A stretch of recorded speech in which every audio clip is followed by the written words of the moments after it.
Thank you, Lisa. It's the last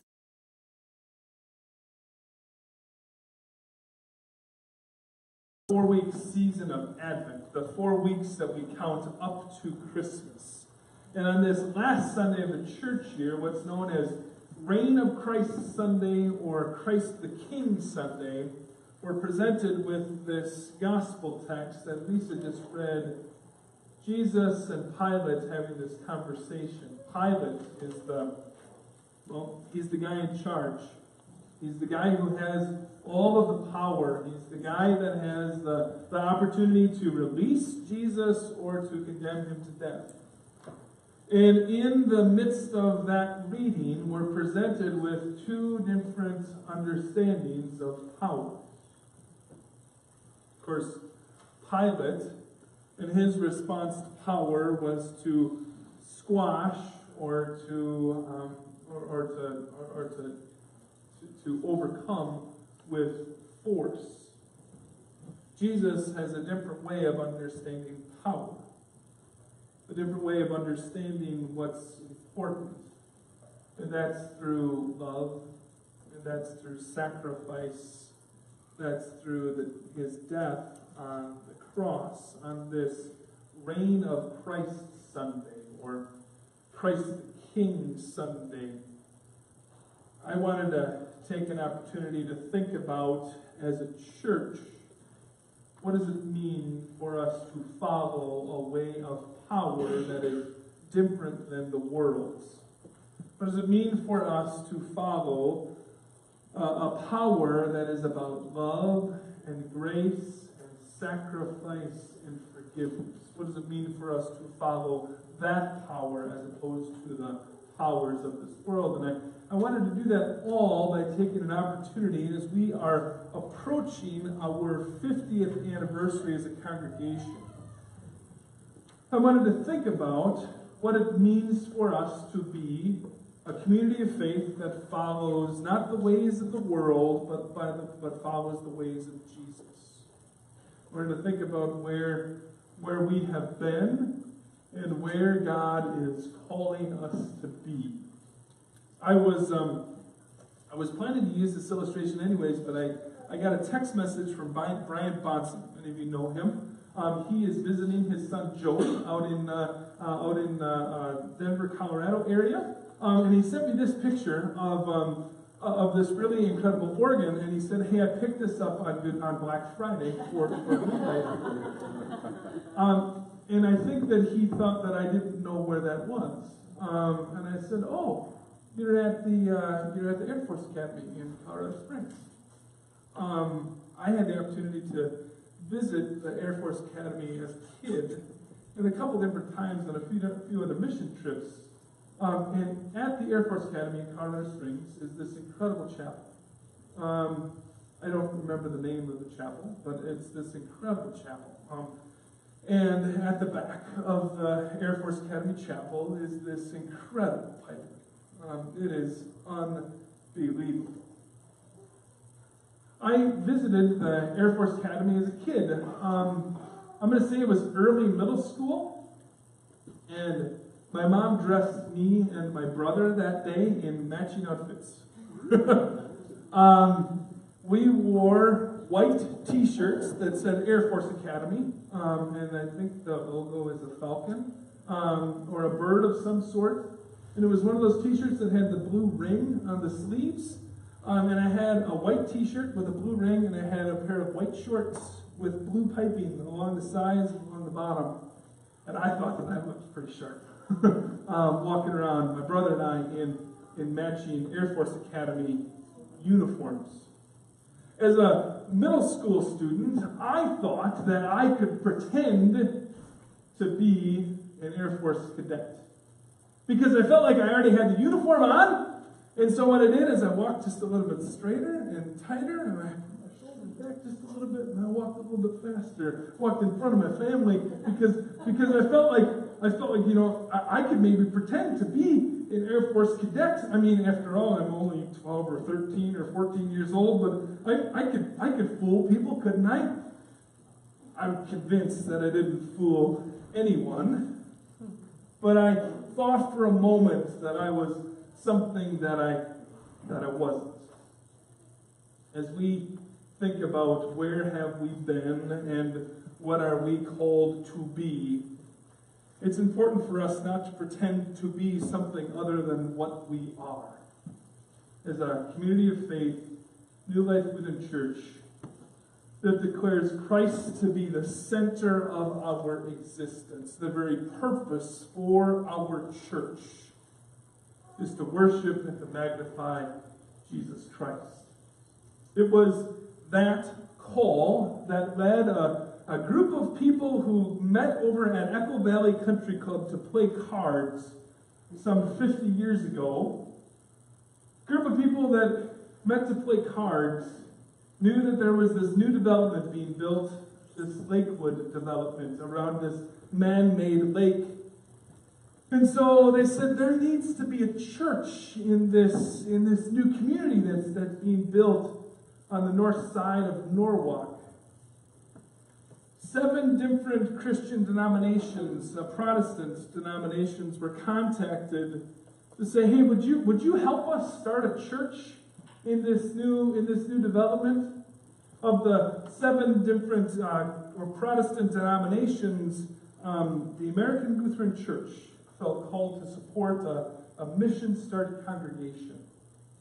And they gave some seed money and some initial support to this congregation as it began to knock on doors. One person that's really, really important to this story, her name is Frances or Frankie Schmidt. She was the first parish worker for our congregation. And she knocked on, I got some of these memories, some of these documents that Sandy helped me find. She knocked on more than 1,600 doors in Norwalk and in the first few homes that were being built in Lakewood and in southern Des Moines, on the south side of Des Moines. She knocked on some 1,600 doors until she had interest from more than 100 families of starting a mission start congregation. We came from a collection of Christian Protestant denominations. And the American Lutheran Church said, yeah, we want to support that. And there was this individual named Frankie Schmidt who said, I want to help you. I want to help you become a congregation. And so that church, our church, first met over at Echo Valley, over in the clubhouse. We called a pastor. His name was John Brody, who's our mission start pastor, who lived at 9009 Maple Crest Drive over here. You should drive by on your way home. That was where, after we outgrew the meeting room that they had over in Echo Valley, we started to meet over at the parish house. And then after a while, we kept growing, and because we were gaining some more traction, we started to meet in the old high school choral room over at the high school. Until in June 20th of 1971, our church was officially organized. I love this, that in our first summer together, 47 children participated in the first Vacation Bible School. And that the church building was dedicated on April 15th of 1973. Do you know who the chair of the building committee was? It was your grandma. It was your grandma. It was the chair of the first building committee at New Life Lutheran Church. Gary and Janice Andrews, Janice is the remaining charter member who's still alive and a member of our congregation. Since its beginning, this church has been intentional about being a Christian witness of grace and love and forgiveness in this local community. Where have we been? We've come from and we have lived almost 50 years of being an intentional Christian witness in this world, about claiming Christ as King of our lives over and above anything else. That leads us to where are we now? Today, We average somewhere around 160 people in worship. This Sunday will impact that number just a little bit. But between our Wednesday and early Sunday and late Sunday worship, we average somewhere around 160 people in average worship attendance. There's anywhere between 15 to 30 kids in Sunday school. We have active women's and men's and youth groups. We support a missionary family who serves the people of Papua New Guinea. And the thing that we're most known for in this community is, of course, our food pantry. About being intentional about helping people who are in need. About giving food to hungry people. You remember we started as a group of different Christian denominations who eventually became Lutheran. I love that our Lutheran church hosts the food pantry, but that's a cooperative effort of all of the different churches in Norwalk. That's a part of our DNA, and it's a part of who we are. Where are we now? Well, we have consistently, over the past 10 years, bumped up against what's a natural growth barrier in any congregation. Any congregation naturally gets close to about 200 people in average worship attendance, and then if the systems aren't in place to kind of power through that 200 people on average worship attendance, inevitably the average worship attendance kind of declines or bumps back down. And we have, for the last 10 years, pretty consistently, bumped up against that and then come back down, bumped up against that and come back down, and bumped up against that and come back down. It's a natural thing. I am trying to be really intentional with our council and with our staff to think about how we can break through that natural growth barrier. But I think that is part of what we are called to do in a growing community, to be intentional about our Christian witness and to be intentional about our invitation to invite others to come and to see. Where are we going? That's the next question that we need to ask. And perhaps better, where is God calling us to be? I have two answers. The first, I hope you might see, is a little bit humorous. It's this, that if you follow some things on social media, this is one that I find really, really funny. They have good church humor. Although if you're easily offended, maybe it's something you shouldn't necessarily follow. But this group called the Babylon Bee put this out just this last week about 9 habits of highly effective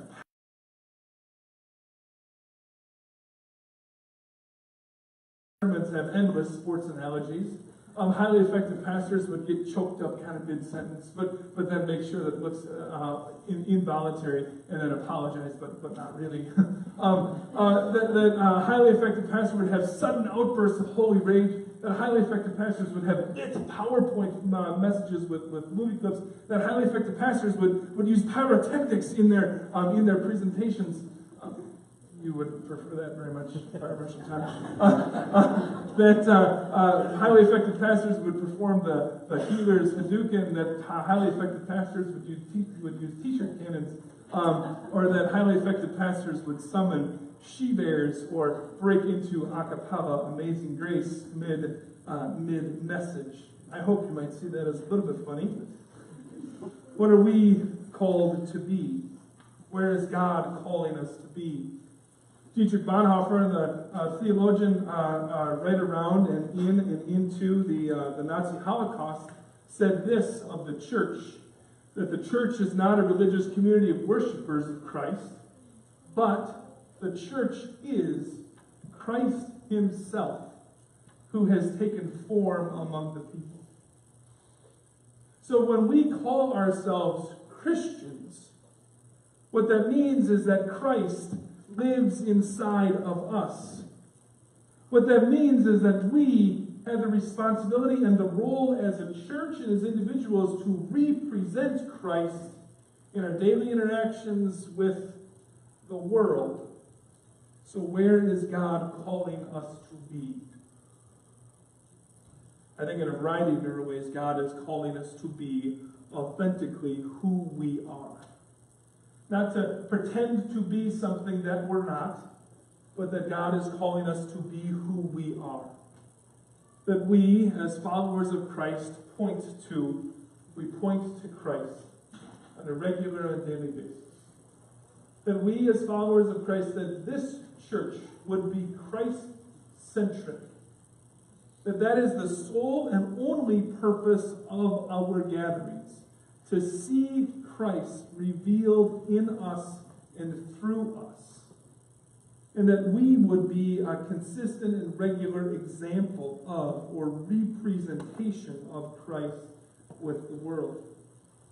That we would, on a regular basis, help people who get lost. This is a picture of our men's group on our trip.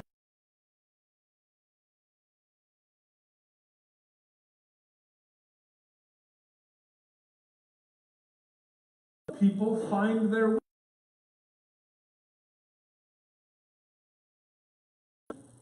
We do that by pointing to Christ as our true north, as it might be, or that we might be willing to take big risks.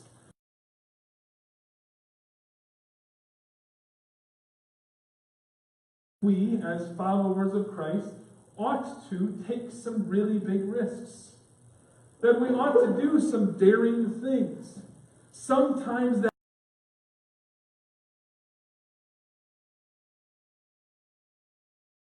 we might think is safe, but that we are called to take risks for the sake of the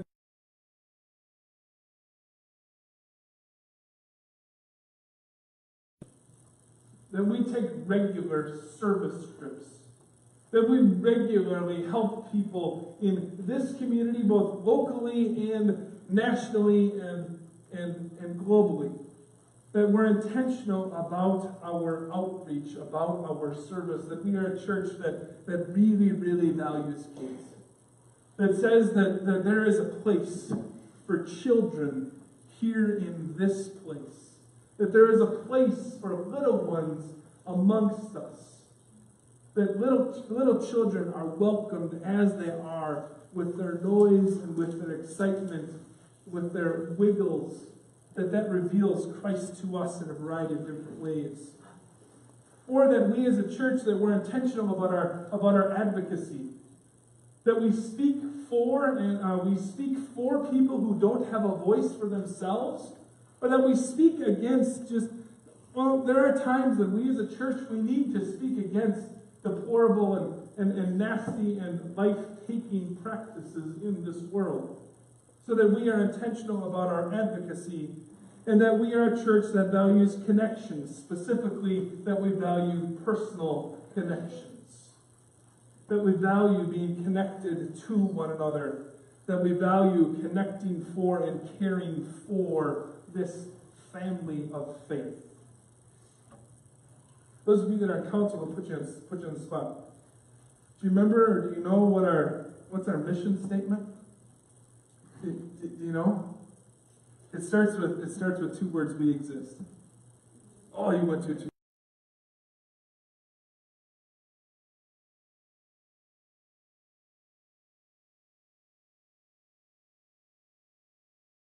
Church, and especially on this reign of Christ, or Christ the King Sunday, that we exist to grow in our faith, that we exist to make Christ known to the world. Well, how do we do that? I put a couple of word pictures together to help us think about how we grow in our faith and how we make Christ known. Go to the next one there. If we grow in our faith, that we are intentional about our learning, that we take time to learn, so that our learning hour, it's at 9:30 every day, that our learning hour is a really, really, really busy time in this church. That we take seriously our call to instruct our little ones, yes, but also our middle and high school students, and also our adults, that we are learning, that we are growing in our faith. That we take part in adult forum and Bible study and small groups. That we are really, really good at invitation and welcome. So that where's Jerry? Jerry's job of welcoming people today, that's a really, really, really important job. Don and Andrea Hyde at our first service, they showed up 45 minutes early this morning to make sure that everything was ready because they were the greeters today. That's a really, really, really important thing. That you as a greeter, that when new folks come into our midst, that they are greeted. Dan Blum, he's still standing outside. Wave at him. He's our outside greeter. You should receive a welcome and a greeting from a couple different people every time we gather together, and that we're really, really, really good about our invitation. That we might go back to that model of Frankie Schmidt, maybe even knock on doors and invite people to come and see and to come and be.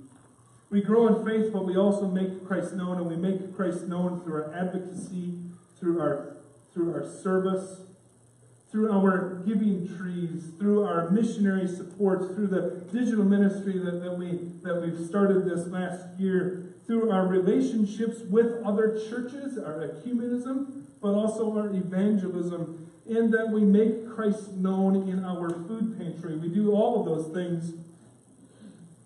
Well, we do all of those things because it's nice, but we do all of those things because Christ calls us to care for our neighbor. Growing in faith and making Christ known, this will define us for our next 50 years together. So invite others and gather with others and grow and stretch yourself and bear witness to God at work in your life. How do we do that? Well, we do all of that by pointing to Christ. We do all of that by pointing to Christ and calling Christ King and Savior. We do all of that by pointing to Christ as the center of our lives. A couple of seconds, we're going to sing this song, and I hope that it might be a prayer for us as we sing, My God, My King. That we would sing to God, but that we would claim God as King of our lives, the one that gives us purpose and meaning and significance, the one that calls us to follow something other than the ways of this world, but the one that draws us to Christ and points us to the sacrificial. Would you pray with me as we sing together? Most good and gracious God, we're bold to call you King. Lord, help us to follow you, to find our purpose and our meaning not in the ways of this world, but in you and in you alone. Lord, help us as a congregation